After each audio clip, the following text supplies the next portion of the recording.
자, 병역의 의무를 다하기 위해 젊은이들 금쪽 같은 청춘을 기꺼이 국가에 맡깁니다. 이 국방의 의무에 어떠한 대가도 보상도 바라지 않는 이 병사들. 근데 이 병사들을요, 노예 부리듯이 이 부린 군 지휘관 부부가 있습니다. 오늘 인터넷에서 시끄러웠죠. 도대체 어떤 일이 있었는지 좀 이 얘기를 좀 들어보도록 하겠습니다. 자, 먼저 어떤 내용이 있는지 증언을 먼저 들어보시죠. 여기에 이 박찬주 대장의 관사에서의 일과는요, 대장이 눈을 뜨는 순간 일과가 시작되는 거고요, 눈을 감아야지 일과가 끝나는 겁니다. 공간 내에 호출배를 운영을 했다고 합니다. 호출배? 공간 군무병사 한 명은 상시 전자팔찌를 차고 있어야 되고요. 전자팔찌를 차고 있으면 부부가 이 호출배를 누르면 전자팔찌 신호가 옵니다. 그러면은 달려가서 시중을 들어야 되는 거죠. 자, 이번 이야기부터는요, 소종섭 전 시사저널 편집국장, 김태현 변호사, 그리고 송찬욱 동아일보 정치부 기자 나왔습니다. 어서 오십시오.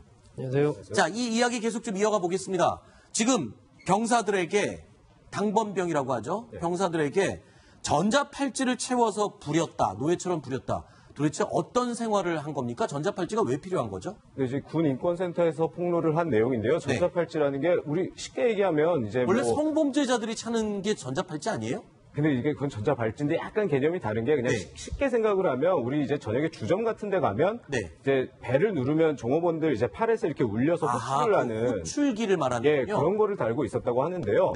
보통 이제 그러니까 이 호출기를 달면 언제든지 와서 이렇게 불러서 이렇게 일을 시키도록 이렇게 했다고 하고요. 그러니까 사실상 뭐 노예 같은 사람 아니냐 뭐 이렇게 비판이 나오고 뭐 아침 6시에 출근해서 뭐 밤 10시까지 퇴근을 하는가 하면 또 휴식 시간 없이 본체에서 대기하고 별채 화장실만 또 사용을 하게 했다고 합니다.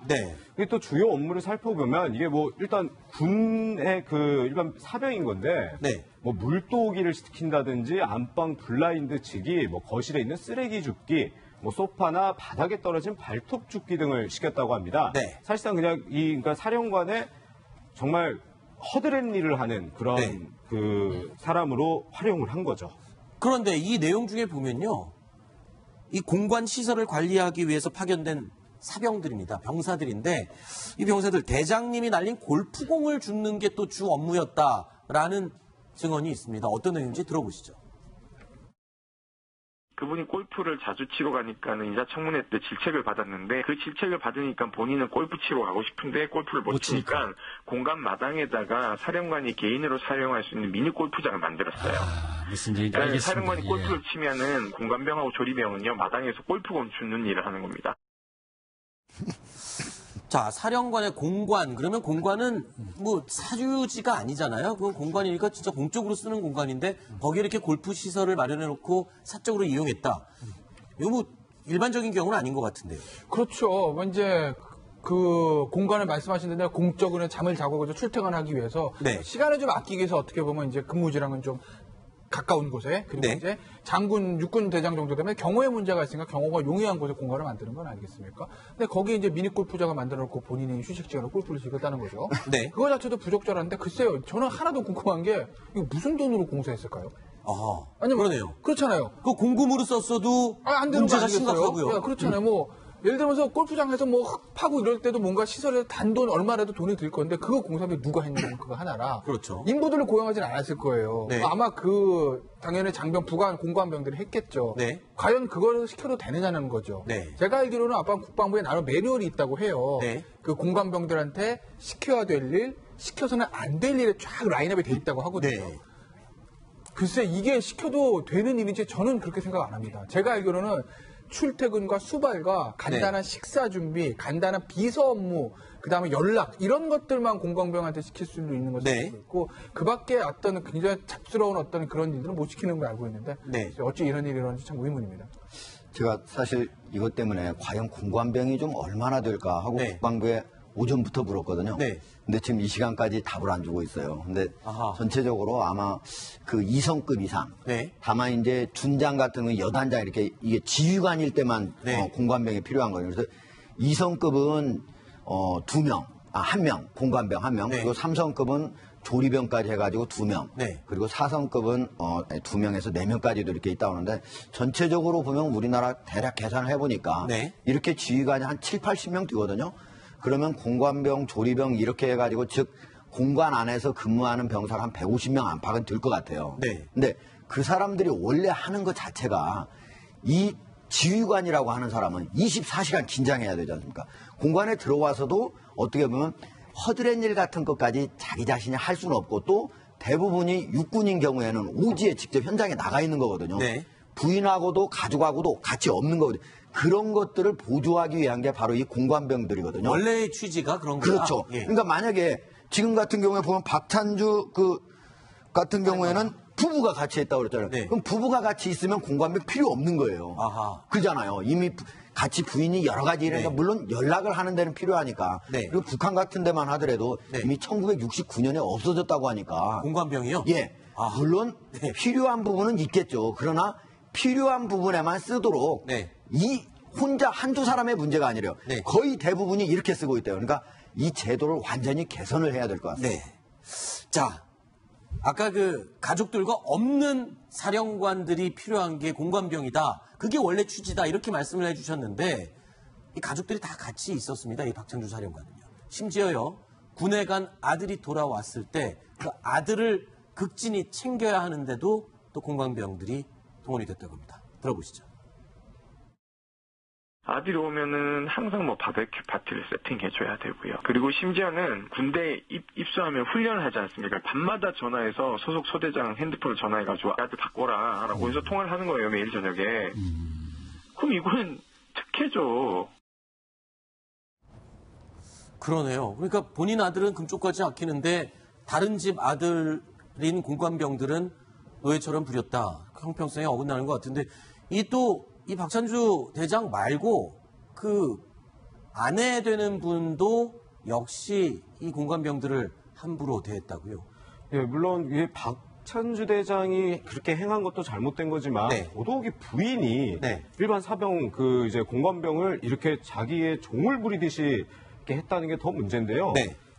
뭐 정말 충격적인 거는 예를 들어서 이제 공관병이 그 조리를 하고 있으면 그 칼을 이제 이용해서 조리를 하고 있으면 그 칼을 뺏어서 네. 뭐 이렇게 똑바로 못하냐 제대로 하는 게 없다면서 이제 도마에 칼을 내리꽂기도 하고 아하. 이제 그 근무병사 이제 부모를 욕을 하기도 했다고 합니다. 네. 뭐 너희 엄마 이렇게 가르쳤냐 이런 욕까지 했다고 하고 뭐 네. 썩은 과일을 집어 던지는가 하면 네. 뭐 비 오는 날에 감을 따기도 하고 예를 들어서 이제 뭐 병사가 그 불교 신자인데 이제 그 부인은 교회를 다니고 있어서 억지로 이제 교회를 뭐 이렇게 데리고 갔다고 해서 이제 뭐 종교까지 강요당한 정도군요. 그런까지 침해했다 해서 이제 인권 침해 얘기까지 나오고 있습니다.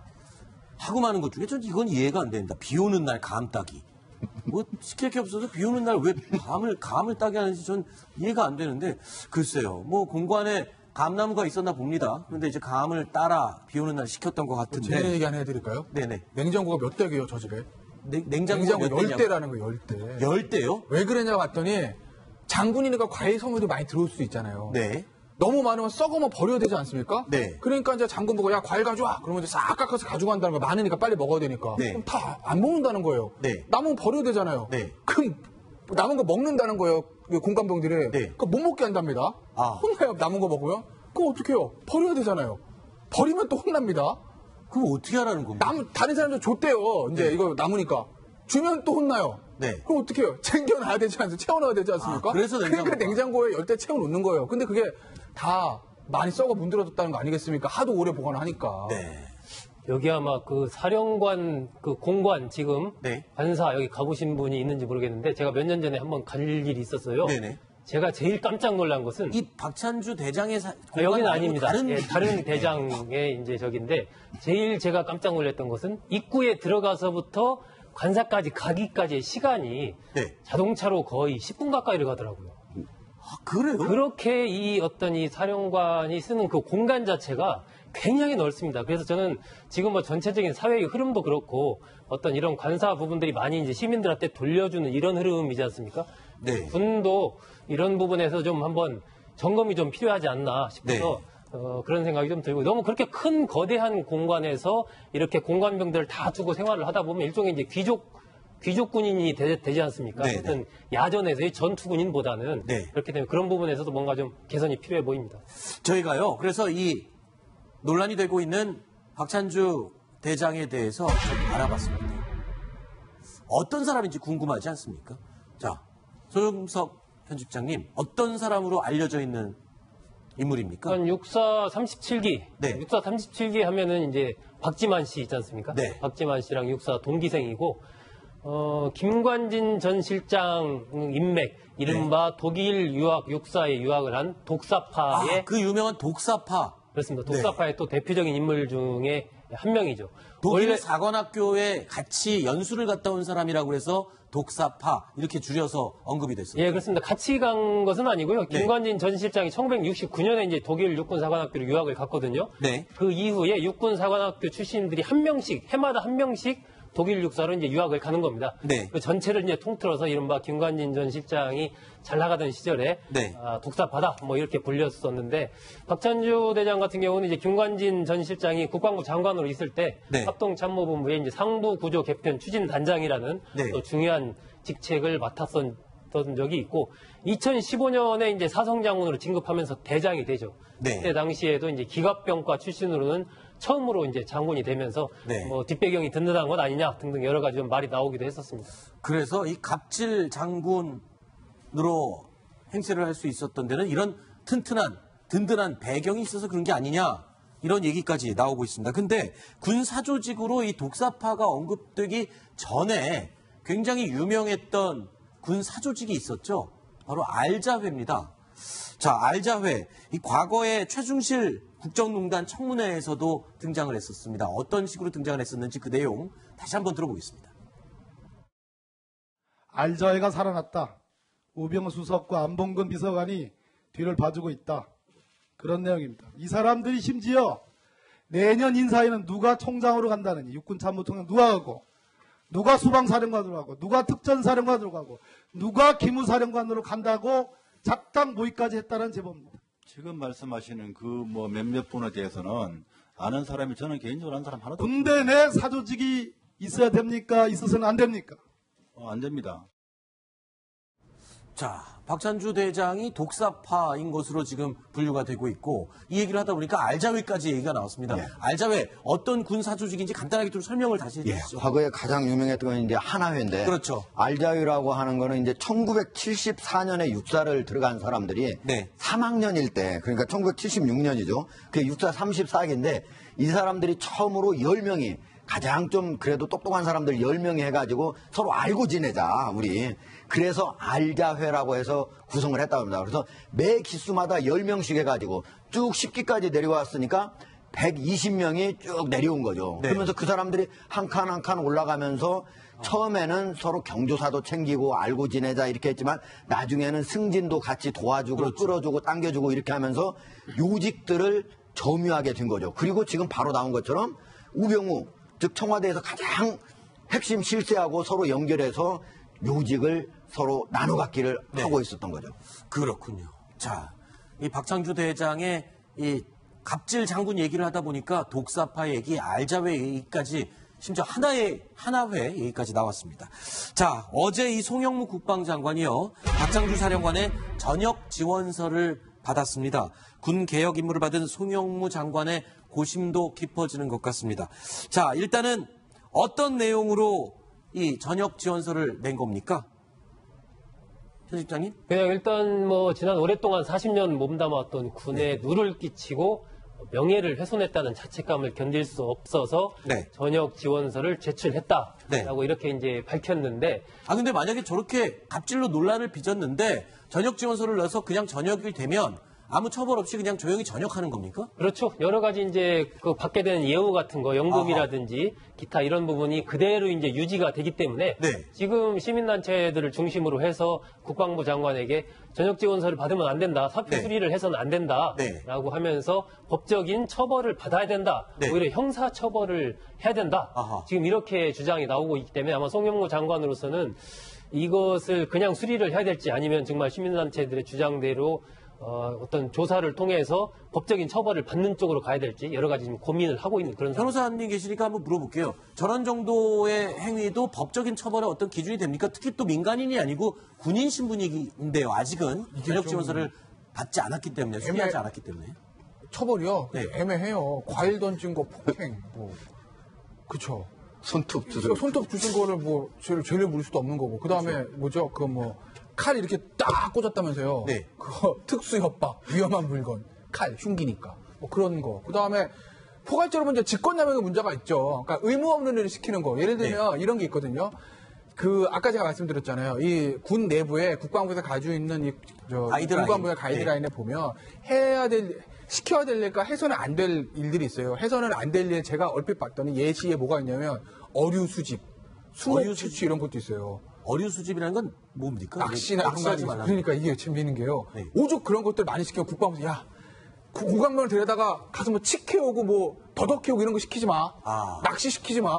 조개 캐놓고 시키지 마. 이렇게 하라고 하는 거 아니겠어요? 네. 그러니까 그런 게까지 나와 있는 건데 여기 이제 해서는 안 될 그 사적인 이름을 쓰지 말라고 가이드라인이 돼 있음에도 불구하고 이 박찬주 장군 부부가 그렇게 새겼다고 하게 되면 해서는 안 될 일을 시키는 거잖아요. 그렇죠. 안 해도 되는 일을 시키는 거잖아요. 권한을 남용을. 네. 그러면 이제 직권남용 되는 거죠.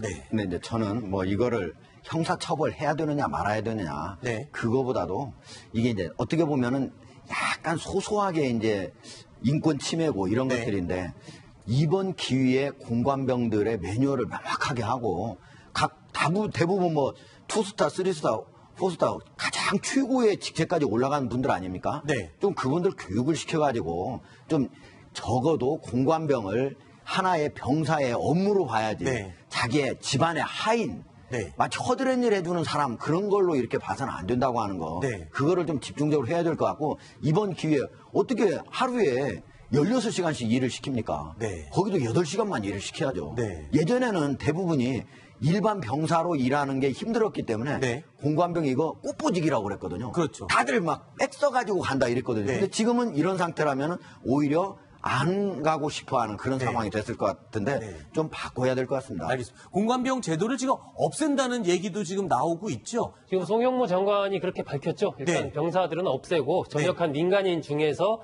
다시 채용해서 활용하는 방안을 고민하겠다 했는데 그것에 대해서도 이제 그것도 안 된다. 그냥 없애야 된다. 뭐 이런 주장이 나오고 있어서 아마 조만간 거기에 대한 구체적인 또 안이 나올 것 같습니다. 네.